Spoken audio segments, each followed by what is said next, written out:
Good afternoon. Thank you for joining us at the Resource Connect Asia Business Program.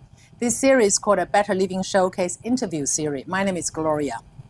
The Resource Connect Asia Business Program is an international marketing program presenting the latest innovation, project, partnership, and investment opportunity to international audience.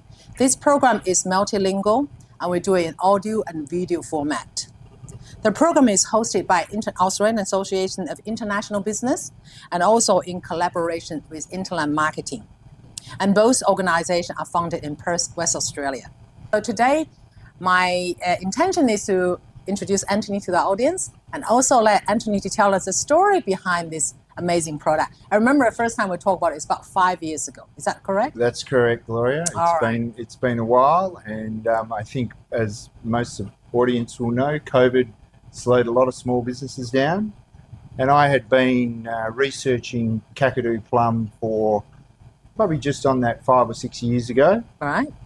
And at that time, you don't know COVID is coming. Correct.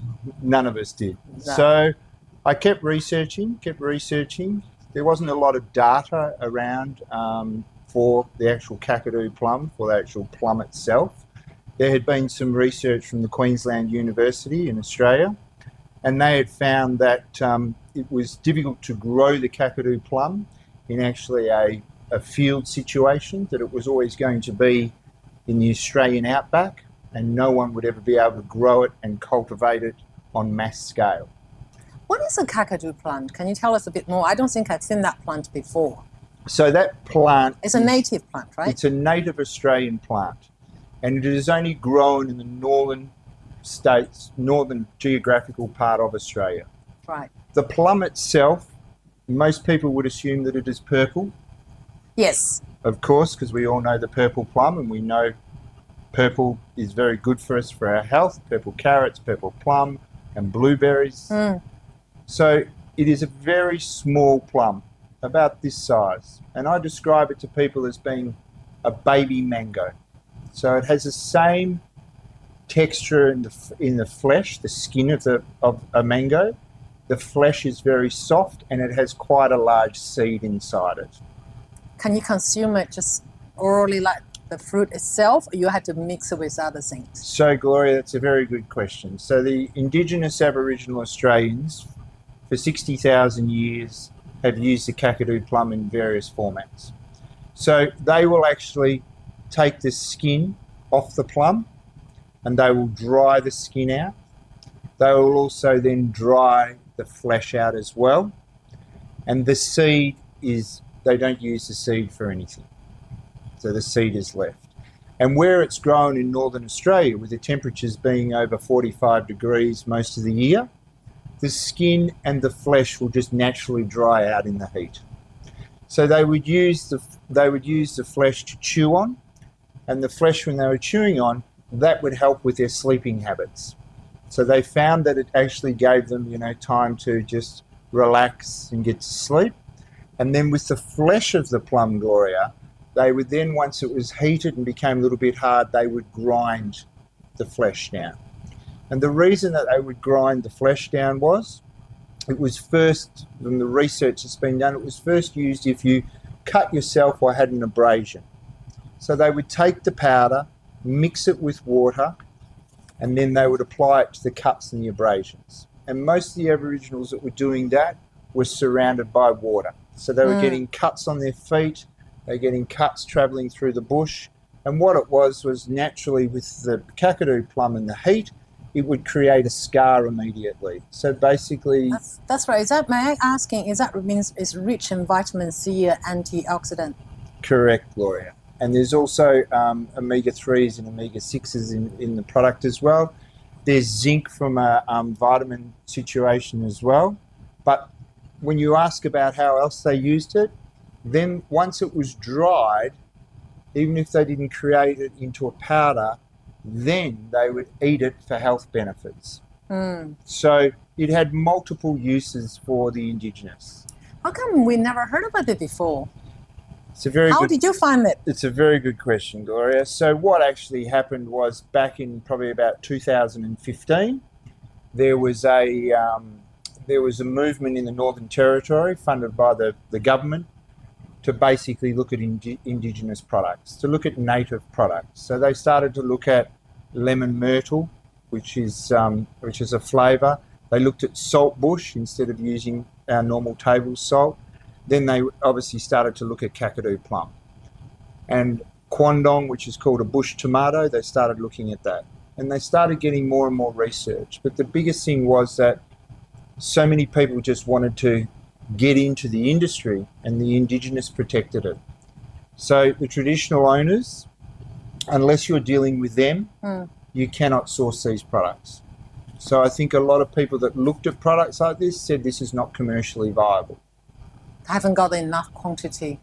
It wasn't so much about the quantity, it was about the traditional owners allowing you to do business with them because they had their native products that they had for their people. Which is a cherish for themselves, Correct. Yeah. And then, of course, there was a whole thing on how do we capture data? And that's where I refer back to Queensland University. They got funding from the Queensland government to be able to capture data. And one of the major things that's come out of that, in the northeast side of Queensland, in the prawn fishing industry, they are now using Kakadu plum when they catch the prawns, and they apply the powder of the Kakadu plum on the prawn, and it gives the prawn an extra 2 weeks shelf life in the seafood stores. So we now know that the indigenous, when they would have been using it in the coastal areas in Australia, they would have been catching prawns, and this was a natural preservative that extended the shelf life of crustaceans. Fantastic. So that research is done. That industry is using that product. And in our supermarket chains in Australia, a lot of the crustaceans that are coming out of Queensland have had the Kakadu plum applied to it to extend the shelf life. Obviously, our Indigenous community are very intelligent how to utilize the natural resources until we heard or learned about these things.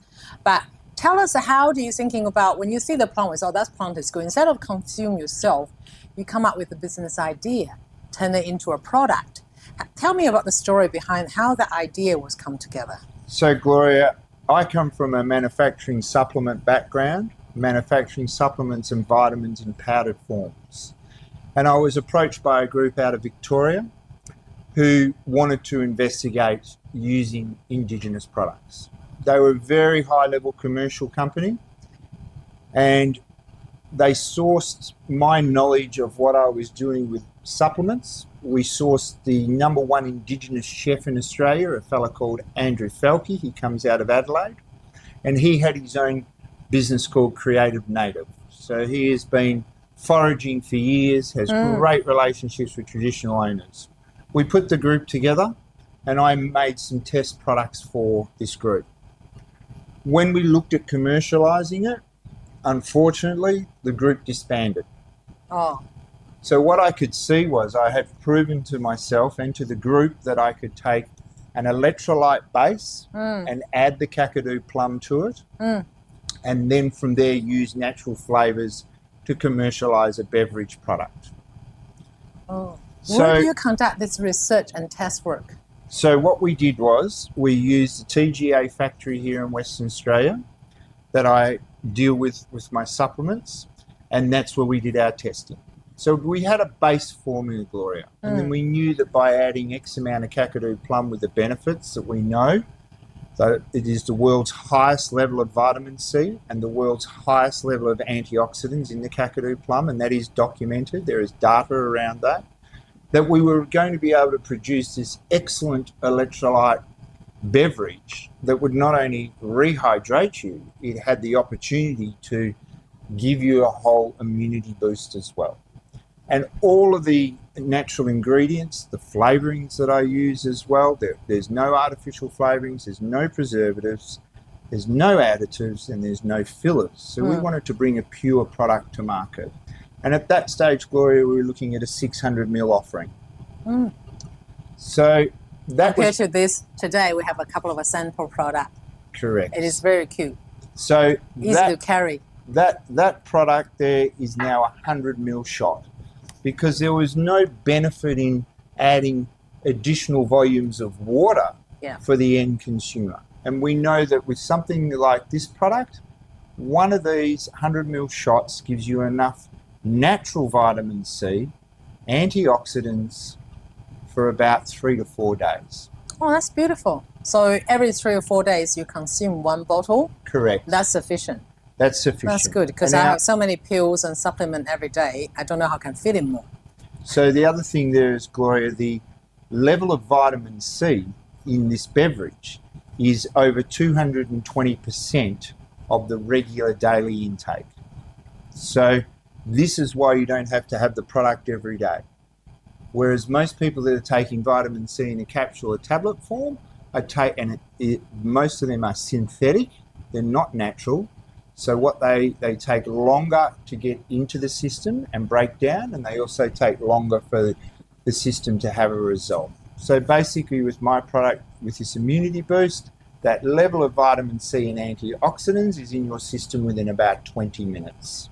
Right. And that's why from our research we know, and all our testing is on 75 kilos. So someone like myself at 100 kilos, I'm needing to have one and a half every 3 to 4 days. Okay, so going through the weight and the volume, yes, how much you need it for your body. Correct. Yeah, that's very good. So far, since initial R&D until obviously the approval takes time, how long does it take to go through the approval, and what kind of approval do we have now for the product to reach the market? So now what we've got is we've got HACCP, which is the Australian standard for manufacturing.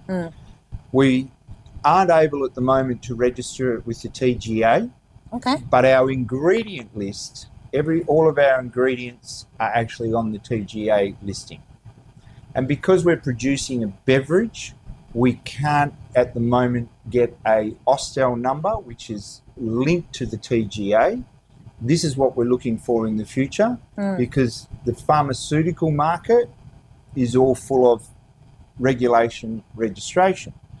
Now, the major pharmaceutical companies, they don't want Kakadu Plum to go to market because of the topical use that you can use it for, and you can also ingest it. Currently, in the marketplace in Australia, it is used in female cosmetic. And one of the major reasons for that is everyone is looking for that glow, they're looking for that wellness. And there is a trend in the marketplace at the moment with collagen. So we all know that a high level of vitamin C and a high level of antioxidants, how good it is for the skin. Obviously, we know we need to be healthy inside and out as well. Correct. So we're sitting now with a product that, for example, the major US pharmaceutical companies were trying to get IP over the Kakadu Plum in Australia. Right. And there was a group of traditional owners that actually entertained these USA pharmaceutical companies. They registered some IP. The main traditional owners then approached the Australian government, and the Australian government then funded to get the IP cancelled. Oh. Yes, so there's a real backstory. Once the American pharmaceutical companies had heard about this product, the Kakadu Plum, had done some research, they went after the IP of it. And unfortunately, a particular group signed off on that IP. So now what happens with the supply chain, the traditional owners are very wary of who they deal with. And from your question before, I spent time in the northern part of Australia sourcing traditional owners and being able to engage them and get supply from them. And I'm, it is a trust building process, I believe. It certainly is. And also the traditional owners, they want work for their community, for their people as well. So to give you an example, the Kakadu Plum in Australia at the moment, Australian dollars, is $1,000 a kilo. So it is an absolute premium product at retail if you were to just buy it in its powdered form. So there is some need for the traditional owners to protect their market, and they're interested in commercializing their products, but that is for employment for their people. So yeah, more than employment, also if the product commercialized, accepted by the public and being profitable, And some money, I'm hoping, can going back to the community to help the development of the community. Correct. Building different community programs and all that. So we've registered our business that produces the products with a little tag here called Supply Nation Registered. Yep. And this Supply Nation Registered company, it must have a percentage of Indigenous ownership. So I'm supporting Supply Nation. I'm supporting a business that has Indigenous ownership, and the traditional owners see the benefit of me doing all of that because of my commercial knowledge. So if we were looking at, the future, we're looking at saying this is just a start with a Kakadu plum in a beverage. It has the opportunity, the product, to go in other applications. So the reason, Gloria, that we made just 2 flavours at the moment is we have mixed berries, and we all know that there's antioxidants in the berries as well. And we have lemon and lime, which is still probably the most popular flavour on the palate. But both of my flavourings are all natural. And when you've tasted my product, when you taste the product, there's no aftertaste on the palate. It is not offensive, and it just disappears off the palate because it's natural ingredient. So anyone can drink it? Yes. So any age can drink it. Yep. We've got some, support from the Indigenous community, and now it's in a bottle. There's a lot of parents that are actually buying the bottle for their children. Go into the lunchbox once or twice a week. And even with the children, Gloria, at the testing of that 75 kilos, they may, depending on their weight, only need 1 shot of the 100 ml per week. Yeah, exactly. So when I was a child, my mother would give me fresh orange juice in the morning, and then she would top me up with a vitamin C tablet. And Gloria, I was never ill.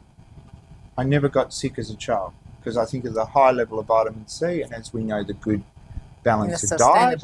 Yeah, and my system got used to it. That's very good. That's very good. So where this product, have you started marketing the product commercially, and what channel of distribution you're currently using? So Gloria, what we're doing at the moment is we just took some baby steps and we actually put it into the market in strategic locations and just waited to see the feedback that we get. And we've done that, started that August this year, so 3 months ago. Yeah. We're finding that we've been very successful so far with the distribution in Western Australia. We have other existing products that helped us penetrate market because we had relationships. And you're just introducing a new product. Yes, but also we've found certain demographics that are very interested in the product. Yeah. So we're wholesaling to what we would call fast-moving consumable goods stores, so retail stores, and we're also in pharmacy as well. Yeah, so it can be sold at the store as well as pharmacy. Correct. We haven't gone with an online offering at the moment because we just wanted to feel the market out. And we're about to launch our website on the 1st of December, which we believe then will give the consumer some more information, and then a social media campaign in the new year. That's very good because our events are on 3rd December. Correct. We also have online merchandise and shops. So I'm hoping that goes out to Asian market. That might be has some good relationship. We can help out. At this stage, we don't know, but you got to give it a try. Yes, of course. Exactly. Thank you very much, everyone. I look forward to see you next time. Thank you.